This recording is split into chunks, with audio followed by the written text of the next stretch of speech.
todos y bienvenidos al webinar de hoy. Soy Eva García, psicóloga en Jogrefetea Ediciones, y junto a Rebeca Sánchez, que está a los mandos del control técnico de la plataforma y de las redes sociales, somos las organizadoras y moderadoras de la sesión de hoy, que tendrá como máximo una duración de 1 hora. El seminario lo imparte Óscar Pino, a quien podéis ver en pantalla.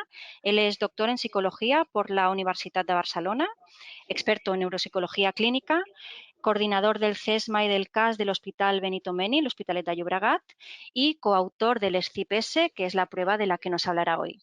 Durante la sesión podréis utilizar el apartado de preguntas escritas que debéis tener a vuestra derecha para aclarar las dudas que os puedan surgir, y desde el equipo organizador las iremos respondiendo y dejaremos para el final aquellas que sean más significativas para que las pueda responder directamente Óscar.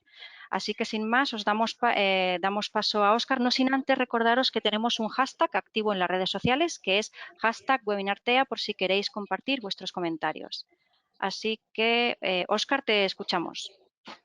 Muchas gracias, Eva, por la presentación y por la invitación al webinar. Siempre es un gusto estar entre colegas y siempre es un gusto hablar para mí del SCIP, porque es una prueba que le tengo mucho cariño, porque fue parte de mi tesis doctoral cuando la realicé hace unos años. Y realmente, bueno, es un proyecto que está dando muchos frutos y que está dando muchas publicaciones, y es algo que siempre me gusta compartir. Como veis, yo soy uno de los autores los tenéis ahí en el manual, tanto Georgina Aguilera como Emilio Rojo, como Juana Gómez y Scott Purdon.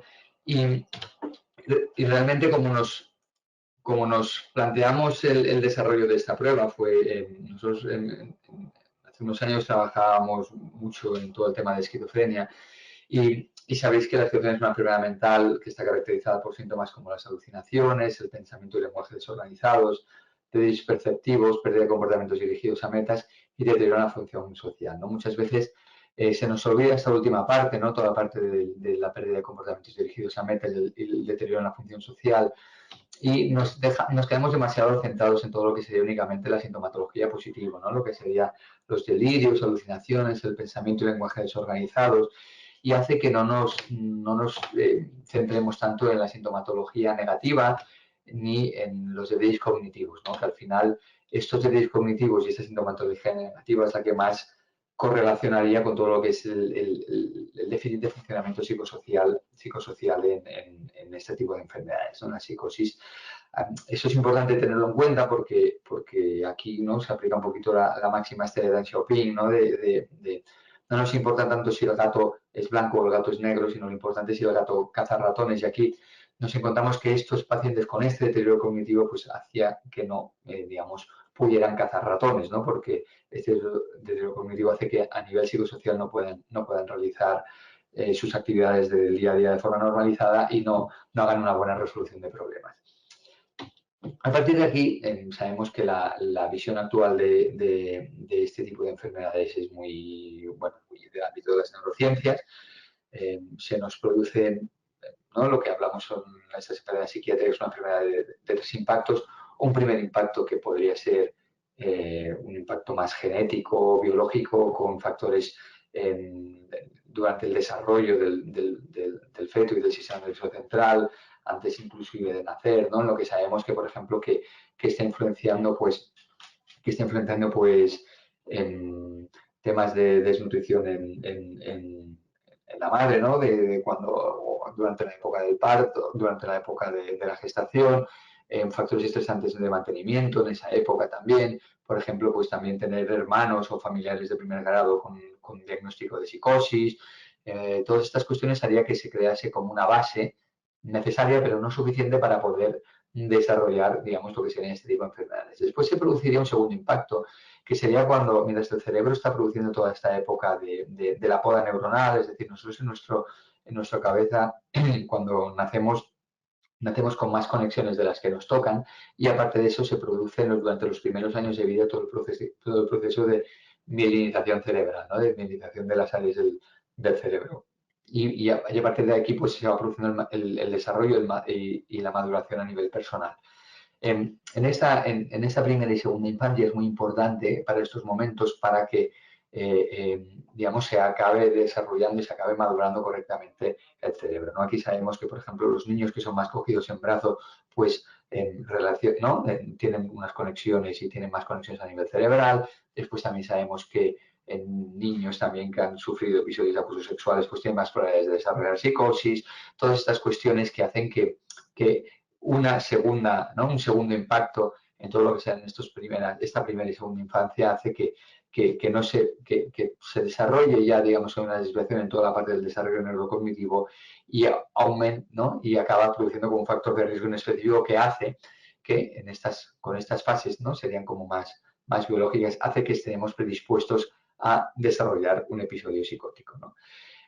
La tercera fase es la que nos haría como el desencadenante, ¿no? Lo que hablan los americanos del trigger de esta patología, la que hace que desencadene los síntomas positivos, pues puede ser un estrés agudo muy importante, porque sea por el nivel laboral un factor de estresor, puede ser por un móvil prolongado, antes era la mili, cuando la gente haga la mili, ahora actualmente muchas veces suele ser todo el tema del acceso a las drogas, y hace que aquí se acabe desarrollando este tipo de enfermedad y hace que se nos marque, ¿no? Entonces, una de las cosas interesantes de todos estos modelos es que los primeros signos de trastorno mental suelen ser signos cognitivos mucho antes que los primeros síntomas positivos, que son los por los que acaba consultando normalmente tanto en psiquiatría como en psicología. Entonces, esto es importante porque entonces lo que queríamos era desarrollar una prueba que nos permitiese evaluar toda la patología de salud mental, que nos permitiese evaluarla de forma rápida y sencilla para poder tener datos, ¿no? Tanto a nivel epidemiológico como a nivel más de estas enfermedades. Entonces, actualmente se vuelve a enfatizar el análisis de las funciones cognitivas sobre modelos neuropsicológicos con soporte empírico de otras disciplinas. Esto se habla de un enfoque neocrapeliniano que está teniendo mucha validez con todo el tema de los estudios a nivel de neurociencia. Aquí, por ejemplo, sabemos ahora que, ¿no?, con técnicas de neuroimagen, tanto de resonancia magnética funcional como estructural, pues hay una gran comorbilidad con todo el tema de la exploración neuropsicológica. También sabemos que estudios con experimentación animal también, ¿no? Tenemos una gran validez digamos, a nivel teórico con toda la experimentación animal. Evidentemente, a nivel de neuropatología, pues también sabemos, por ejemplo, que una distribución anómala de las neuronas del corpus ammonius, ¿no?, del hipocampo, también correlacionan, ¿no?, en ese tipo de patologías, también correlacionan con déficits de memoria o a nivel neurofisiológico con todos los estudios y pruebas que hay con la onda P300, la M100, todas estas cuestiones que hacen que se esté trabajando mucho, ¿no? Y evidentemente con el campo de la genética, que sabéis que es algo que es algo que parece que siempre está llegando, pero no acaba de llegar a lo que es nuestra práctica del día a día, pero sí que se está hablando mucho de biomarcadores y se está hablando mucho de cómo pueden haber, digamos, polimorfismos de genes o de grupos de genes que puedan influenciar en todo esto, que tampoco me extenderé porque no es el propósito, ¿no? Pero sí que como todo esto tienen un gran soporte con todo lo que es la parte más de neuropsicología, la parte más de los déficits cognitivos asociados a todo ello, que hace que esté teniendo como gran robustez en todo este campo, ¿no? A nivel de déficits neuropsicológicos sabemos que en este tipo de patologías hay una gran heterogeneidad, pero sí que sabemos que principalmente hay unos que se nos producen de forma severa, de forma más abrupta, que sería el aprendizaje verbal, el funcionamiento ejecutivo, la atención, vigilancia, la velocidad psicomotora y la fluidez verbal, ¿no? Y en base un poquito a todo esto, a esta gran heterogeneidad de estudios, lo que se hizo es desarrollar un test en el que atendiendo digamos, a las funciones cognitivas que se encuentran más severamente afectadas y nos pudiera hacer un poquito más de cribado cuando hubiera un deterioro cognitivo de cuando no lo hay, ¿no? Y sobre esta idea empezamos a trabajar, ¿no? También deciros otro tema, que esto tiene que ver con estudios epidemiológicos, la importancia del deterioro cognitivo en este tipo de patologías a nivel de las neurociencias, ¿no? Sabemos bueno, yo creo que nadie discutirá que el Alzheimer o el Parkinson o la esclerosis múltiple o la epilepsia son enfermedades del ámbito de las neurociencias y, curiosamente, si ponemos la prevalencia de los déficits cognitivos a nivel epidemiológico en este tipo de enfermedades. Diferentes estudios, evidentemente, de Alzheimer habla de un 100%. El Alzheimer habla de un 100%, está claro porque sabemos que uno de los criterios diagnósticos para Alzheimer es que tengas un déficit cognitivo. Entonces, si tú no tienes este criterio, ya no puedes tener Alzheimer, ¿no? Entonces, aquí está claro, pero fijaros que estudios con pacientes con Parkinson hablan que entre un 30 y un 70% ¿no? de prevalencia en ese tipo de enfermedades, de esclerosis múltiples, sube un poquito más, entre un 50 y un 60, pero fijaros que la esquizofrenia hablamos entre un 60 y un 80%. Fijaros que además, o sea, fijaros que este nivel de prevalencia de este tipo de patología, por ejemplo, los esquizofrenia no tienen alucinaciones auditivas este nivel de prevalencia en este tipo de enfermos, ¿no? Para que veáis la importancia de estos déficits. Y los estudios últimos sobre el tema de los déficits cognitivos en este tipo de patologías también nos están indicando que si además los covariamos por el CI premórbido, entonces incluso llegan al 90%, ¿vale? De déficit cognitivo, con lo que sabemos que esto es importante. Ya veréis que lo de covariar por CI premórbido, y esto es algo que en neuropsicología hacemos bastante. De hecho, en el caso que os he planteado después, que es un caso con un déficit de atención, lo podréis ver y cómo hacemos esta covariación con el CI premórbido, ¿no? Y también sabemos que estos episodios, los episodios aquí más psicóticos, también varían entre los primeros episodios, ¿no? Los déficits cognitivos en los primeros episodios también luego evolucionan en los crónicos, ¿no? Sobre todo a nivel de aprendizaje verbal y a nivel de lenguaje, que sobre todo hay un gran cambio en lo que sería la evolución de este tipo de patologías, ¿no? Aquí vemos las desviaciones estándar por debajo de todo esto y entonces estaríamos viendo que hay bastante diferencia. Entonces aquí hicimos lo que fue el desarrollo de la prueba SKIP. La prueba SKIP consta de 5 subtests. Consta un primer subtest de un aprendizaje verbal inmediato. Os pongo el diferido, pero el diferido sería el cuarto subtest. Después consta una parte, ¿no? Que esto es una parte más de verbal learning test, de aprendizaje verbal. Después un subtest de memoria de trabajo, que este test se deriva del consonant trigram test, del test de repetición de consonantes, que también tiene que ver una gran carga a nivel de atención dividida y que suele cribar muy bien todo el tema atencional.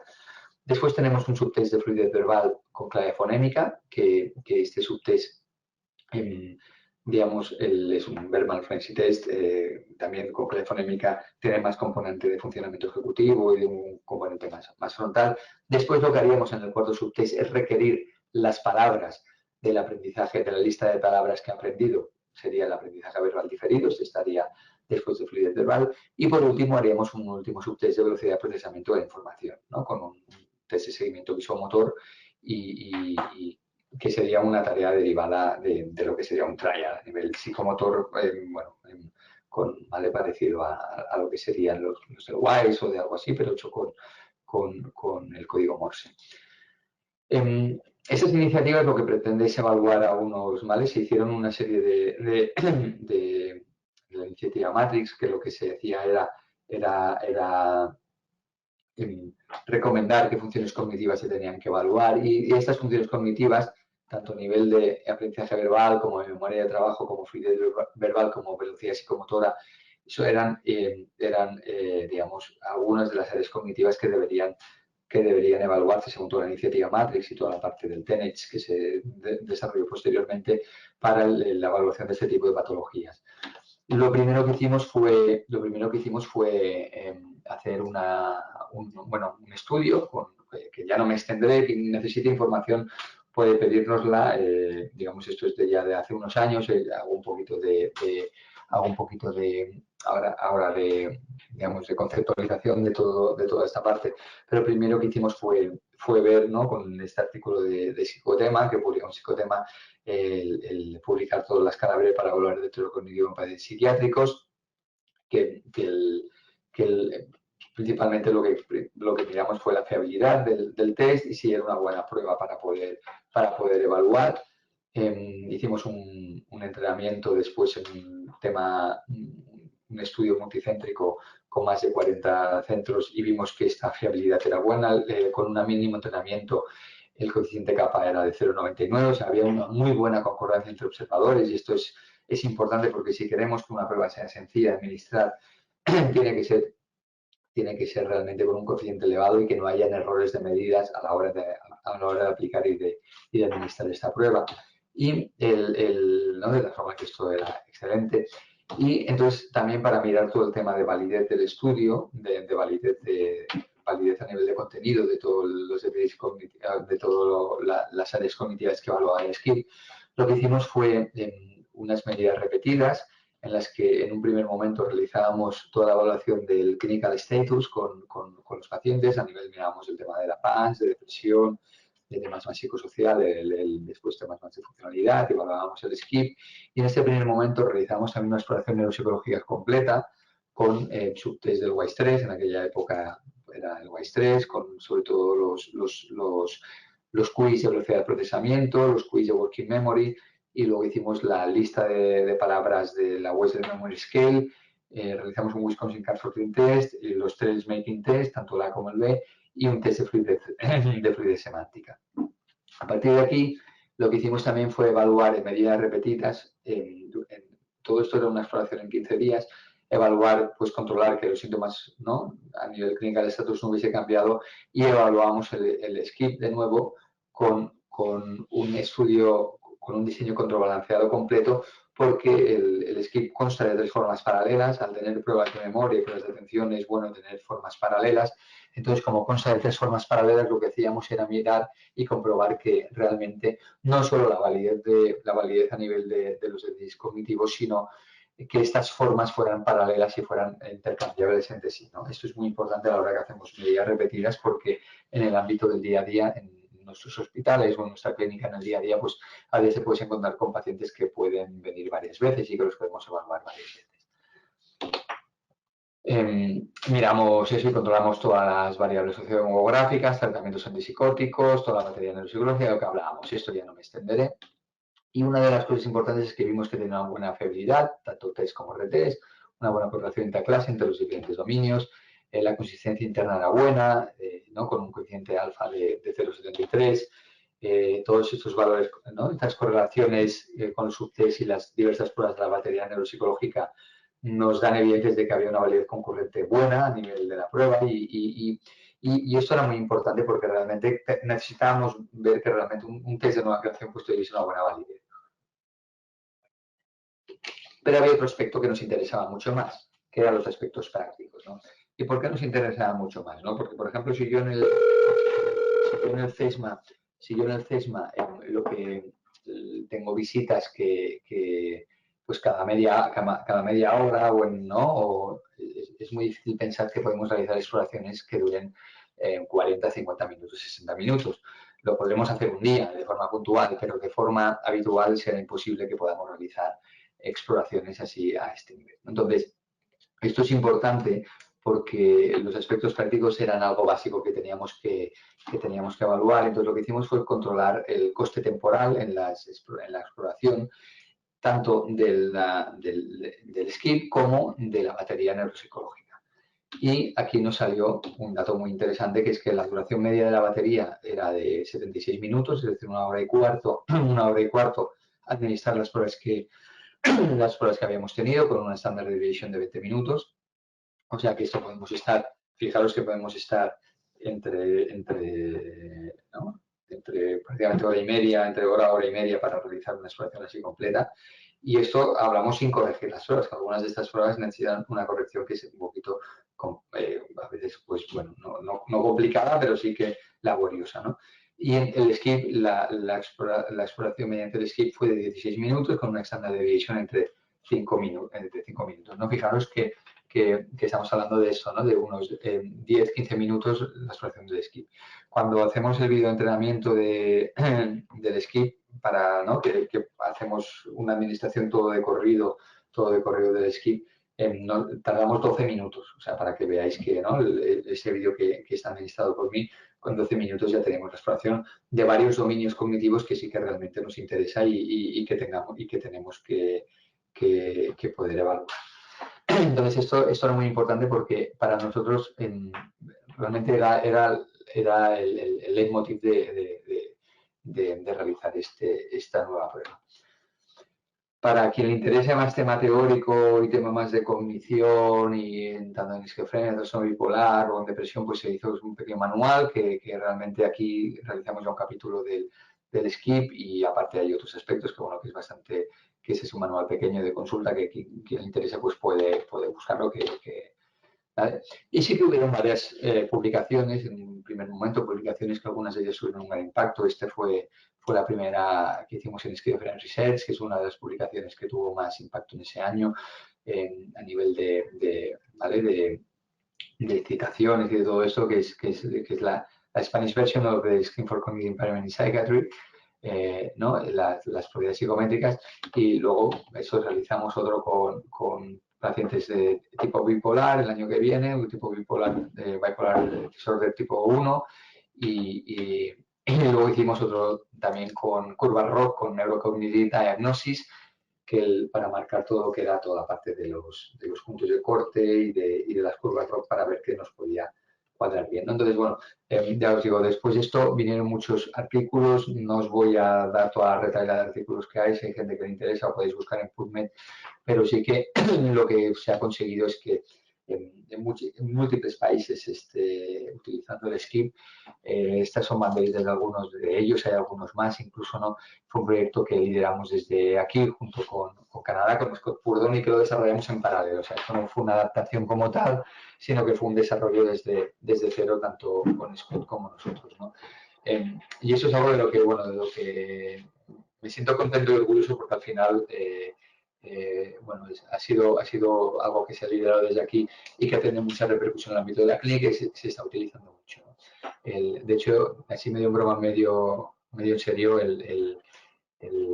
comentaba el otro día ¿no? con parte del equipo de investigación que en un congreso que estuve en el Schizophrenia Research, ¿no? que un chino me conoció por el skip, y yo digo, ya si un chino te conoce ya no puedes llegar no, ya más fama que eso puede ser, ¿no? Así un poco en broma, ¿no? Entonces el skip realmente está teniendo mucha repercusión y es algo que se está utilizando mucho. Ahora el último estudio, que es el que me pidieron que os presentase en el webinar de hoy, es la comparativa entre el Scheme for Cognitive Impairment y el Mini-Mental en la parte más forense. Esto es una parte que surge es algo que sabíamos ya y que ya lo estábamos haciendo, y que estábamos haciendo un estudio también con gente mayor, con deterioro cognitivo, que espero que en este año ya lo podamos hacer. Entonces, después de un curso que les di a los médicos forenses, se hizo una colaboración y, y tanto Priscila como César, como Judith, bueno, me pidieron tirarlo para adelante, hacer una comparativa con pacientes que necesitaban temas de psiquiatría. Ellos trabajan en la clínica médico-legal, en el Instituto de Medicina Legal aquí en Cataluña, y también Judith en el área de medicina legal del Principado de Andorra. Y lo que hicimos fue comparar digamos, el SKIP con el Mini-Mental para ver cuál de ellos determinaba deterioro cognitivo mejor en este tipo de patología, en este tipo de población, digamos, ¿no? Esto está ya desde el 11 de marzo de este año publicado, y realmente, bueno, ¿vale? Podéis consultarlo en la revista de Medicina Legal. Entonces, lo que se hizo es comparar 33 individuos que acudieron a valoración psiquiátrica forense desde enero del 2019 y agosto del 2020 al Instituto de Medicina Legal de Tarragona y al área de Medicina Legal del Principado de Andorra. Y, evidentemente, como criterios de exclusión, pues todo lo que fue la consistencia de una discapacidad intelectual o sensitiva, que no se podía hacer la realización de las pruebas, y un diagnóstico previo de deterioro cognitivo que ya nos lo marcase, ¿no? O, evidentemente, la no colaboración del individuo. Lo que hicimos es, con una entrevista psicopatológica semiestructurada, obteníamos el consentimiento verbal para practicar estos dos test. Primero se administraba el Mini-Mental, por ser un poquito más sencillo, y posteriormente el SKIP en la forma 1, y nadie la había realizado esa prueba con anterioridad. La corrección del Mini-Mental la hicimos según los criterios de Blesa, ¿vale? ¿no? Que hicimos un factor corrector correspondiente, y consideramos que las puntuaciones directas mayores de 23 puntos presentaban un rendimiento cognitivo preservado, mientras que el SKIP lo que hicimos fue, digamos, con la baremación general, en todos los casos en los que el evaluado tenga una puntuación directa total de mayor de 70, se considera que existe un rendimiento cognitivo preservado. Aquí no hay duda, pero no obstante, si la puntuación es menor de 70, ya entonces miramos la utilización de las puntuaciones transformadas y los percentiles, los cuales a su vez tienen a su cuenta el factor corrector de edad y de nivel de estudios, ¿no? Los baremos del SKIP están hechos por edad y por nivel de escolaridad, donde hay 3 franjas de edad de 18 a 40 años, de 40 a 55 y de 56 a 70 años, y cada una de estas franjas tienen, digamos, 2 niveles, hasta estudios secundarios y superior a estudios secundarios, ¿no? Entonces, en el presente estudio se considera un rendimiento cognitivo preservado cuando el sujeto se encontrara en un percentil mayor que 15 con respecto a su grupo de referencia en el baremo de control de pacientes sanos, ¿no? Digamos, a nivel poblacional.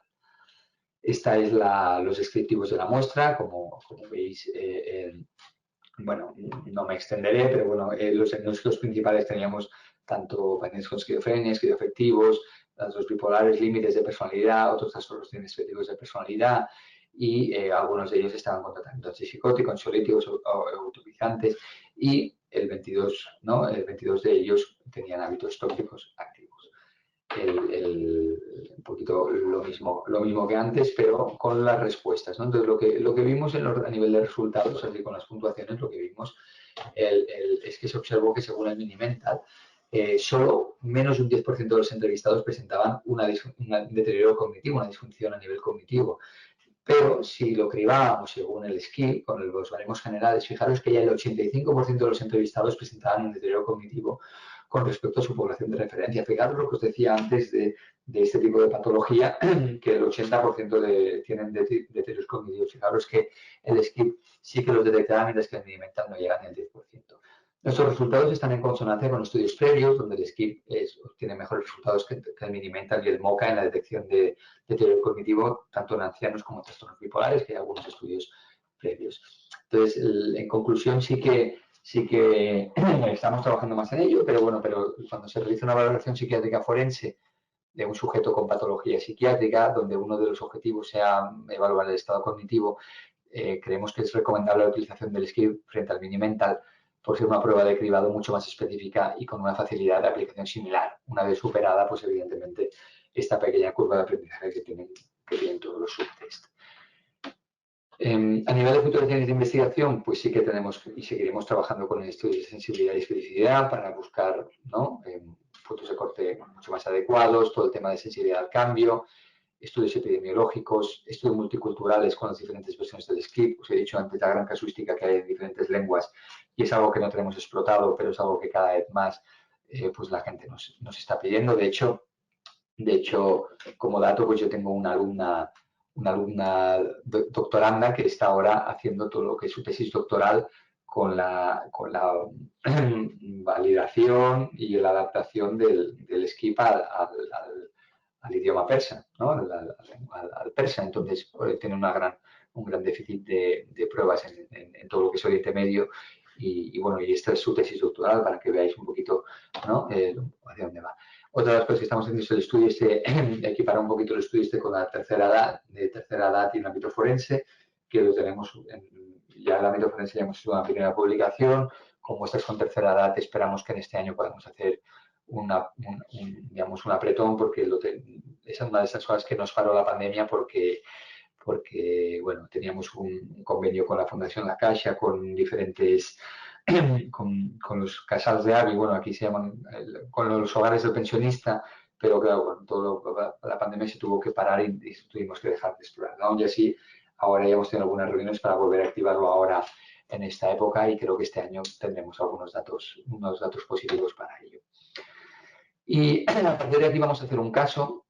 Os voy a presentar un caso en estos últimos 10-15 minutos para ¿no? ver cómo se hace la interpretación clínica de un caso como utilizando el SKIP. Y luego, pues si tenéis alguna duda, si queréis alguna cosa que queráis comentar, pues entramos en ello, ¿no? Entonces, de interpretación clínica, una cosa que hay que tener muy clara en neuropsicología, eso lo explico para los que no sois de neuropsicología, que a lo mejor no tenéis todo eso tan claro, ¿no? Nosotros asumimos siempre que las funciones cognitivas tienen una distribución normal, ¿no? La distribución típica de la campana de Gauss, en la que se nos sitúa, ¿no? 100 pues estaría, ¿no? Si miramos puntuaciones típicas, pues 100 sería el punto medio exacto y después más o menos una desviación típica, ¿no? 115, 85 y después más o menos dos desviaciones típicas, 130 y 70 por debajo, ¿no? Entonces, esto es importante porque en neuropsicología la interpretación que vamos a hacer a nivel clínico es que normalmente cuando nosotros hacemos cuando nosotros tenemos una evaluación de nuestro CI premórbido o de nuestro CI de la persona, pues el resto de funciones cognitivas se van a situar alrededor de estas puntuaciones del CI. Y eso ya nos da igual si estamos en puntuaciones máximas o si estamos en puntuaciones mínimas. Aquí no he puesto la parte de neuropsicología porque hasta ahora teníamos muchas dificultades para evaluar déficits cognitivos en pacientes con discapacidad intelectual. Ahora este año ya han salido dos pruebas, el Camden y el Test Barcelona, creo, con temas de discapacidad, que ya nos permiten llegar un poquito más a esto. Pero digamos que básicamente vamos a intentar siempre que los déficits cognitivos se sitúen alrededor de nuestro CI premórbido, nuestro rendimiento premórbido, ¿no? ¿Cuándo vamos a considerar que hay alteraciones? Pues, por ejemplo, cuando ya tenemos que hay una discrepancia entre este déficit, este CI premórbido y algún área cognitiva específica a nivel neuropsicológico, ¿no? Tenemos nuestro rendimiento en una expresión neuropsicológica, imaginaros en 95 o en 100, y se sitúa nuestro rendimiento amnésico en 80, con lo que vamos a tener más de una desviación típica de diferencia, y aquí vamos a tener pues un síndrome amnésico, por ejemplo, o lo que fuera, ¿no? Según lo que con el lenguaje nos pasaría lo mismo, tendríamos una fascia, tenemos lo que fuera, ¿no? Y esto nos daría igual que estuviera en esta parte aquí más baja como que estuviera más elevado, es decir, yo puedo tener unas altas capacidades a nivel premórbido, que eso, por ejemplo, lo observamos muchas veces con traumatismos craneoencefálicos que han salido hacia adelante, y después, con una desviación típica por debajo, pues pueden tener déficits cognitivos asociados. Y aquí podemos tener eso, un síndrome, lo que hablábamos, síndrome amnésico, un síndrome disejecutivo, una cosa más frontal, lo que queramos, ¿no? Entonces, aquí hacemos el diagnóstico en base a esta interpretación, ¿eh? Esto que lo tengamos claro porque es el marco teórico sobre el que nos movemos en neuropsicología y sobre el que vamos a hacer la interpretación de nuestros casos clínicos. Os explico el primer caso. Esto es un chico con 37 años de edad que siempre tiene un mal rendimiento escolar desde la primera infancia. Tiene la ESO, la ha obtenido hace pocos años en la escuela de adultos, pero no llegó ni a tenerla y siempre había tenido problemas desde la primera infancia, ¿no? Actualmente trabaja como conserje, tiene una baja funcionalidad, vive con su madre, no mantiene relación con su padre, los padres se separaron cuando era pequeñito y tiene hermanastros por parte del padre, pero tampoco mantiene relación y nunca ha tenido pareja, no tiene amistades ni grupos de amigos con los que realice hobbies o realice alguna actividad de forma habitual y no realiza prácticamente actividades sociales, ¿no? Presenta una ansiedad elevada, con oscilaciones anímicas, con una mayor tendencia al bajo estado de ánimo, más con cosas más motivacionales o más de procrastinación, ¿no? Que le cuesta un poquito más ponerse, ¿no? Y sí que de forma así, ¿no? Como así rasgo de personalidad, pues es un poquito obsesivoide, procrastina, le damos como demasiadas vueltas a las cosas, le cuesta un poquito empezar a hacer las cosas, ¿no? Entonces, claro, en un contexto así me lo derivan para evaluar toda la parte cognitiva, porque lo primero que piensa la psiquiatra que lo ve es que este chico pues tiene un problema de CI más general, ¿no? ¿Por qué? Pues porque más rendimiento escolar desde la primera infancia, no llegan a obtener la ESO. Siempre que tengamos esto, pues tenemos que por lo menos descartar que no hay un problema de CI más general, ¿no? Entonces, luego veréis los problemas. Entonces, luego había tenido una historia antigua de consumidor de alcohol en patrón de abuso de hace muchos años, con abstinencia prácticamente total desde el 2013. Luego también consumidor de cannabis en patrón de abuso, también desde el 2010. En toda esta época de adolescencia, de juventud, pues es cuando consume, pero luego lo deja y niega otros hábitos tóxicos y actualmente no consume nada, ¿no?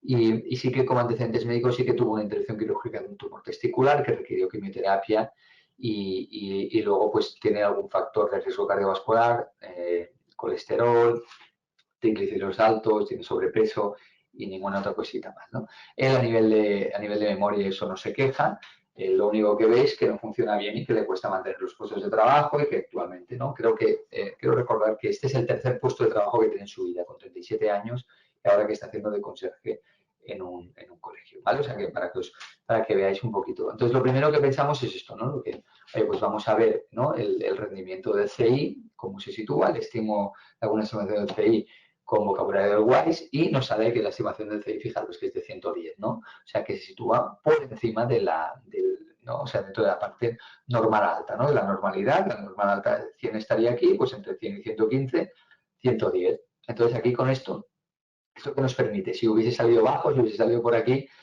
pues lo que hubiésemos es realizado un WISE entero y hubiésemos valorado el tema del CI pues completo, ¿no? Pero en este caso lo que hacemos, como vi que no era un problema de CI, lo que hice fue realizar un skip y ver dónde se sitúa el rendimiento de diferentes áreas cognitivas, a ver si había alguna otra área que nos pudiera explicar un poco todo esto, ¿no? Administramos el skip y vimos fijaros, ¿no? Que el aprendizaje de palabras se situaba en 99, el repetición con consonantes 72. Fijaros que estas puntuaciones tenemos que ponerlas en relación al CI premórbido, que era de 110, ¿no? Entonces, fijaros que aquí hay más de una desviación típica por en medio y todo esto, ¿no? Ahora os lo pondré en imagen para que veáis, ¿no? Cuando hacemos la interpretación up-down, vemos que a nivel de, ¿no? La puntuación que obtiene total con la suma de todas las puntuaciones es de 75, que está alterada porque nos sale una puntuación típica de 92. Fijaros que su rendimiento cognitivo premórbido nos sale 110.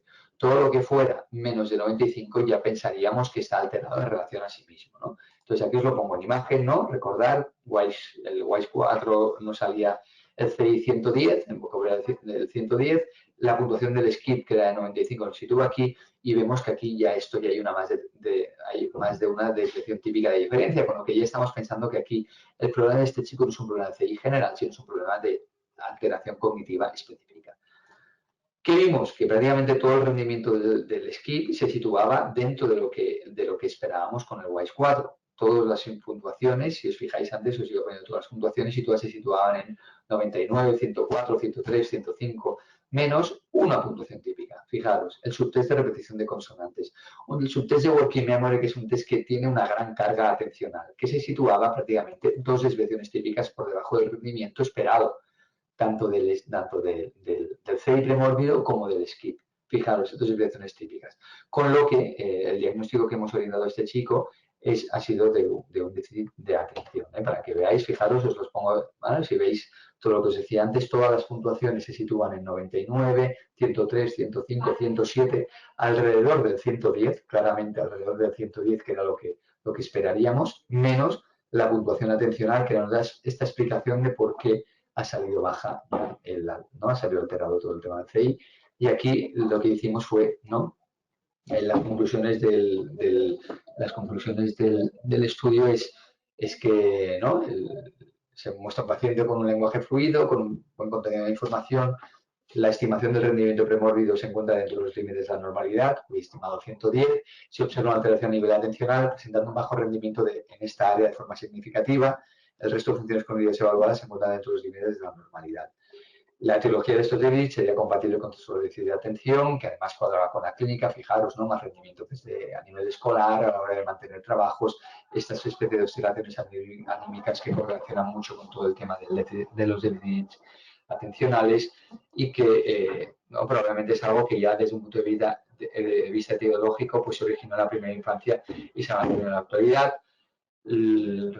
Lo que hicimos fue devolver a psiquiatría para que acabe de valorar si tenían que introducir algún tipo de tratamiento esto, pero fijaros que ya no nos hemos ido a un tema de CI más general, sino que hemos ido a un tema más específico a nivel atencional. Y hasta aquí, pues nada, muchas gracias por vuestra atención. Creo que, ¿no? 40 minutos justo, me he adaptado todo lo que he podido al tiempo. Si tenéis alguna duda, alguna cuestión que queráis comentar, no sé si tenéis dudas, preguntas, cuestiones que queráis decir. Y lo dejamos aquí, así que muchas gracias, Óscar, y a toda la audiencia. Muchas gracias a vosotros por la invitación.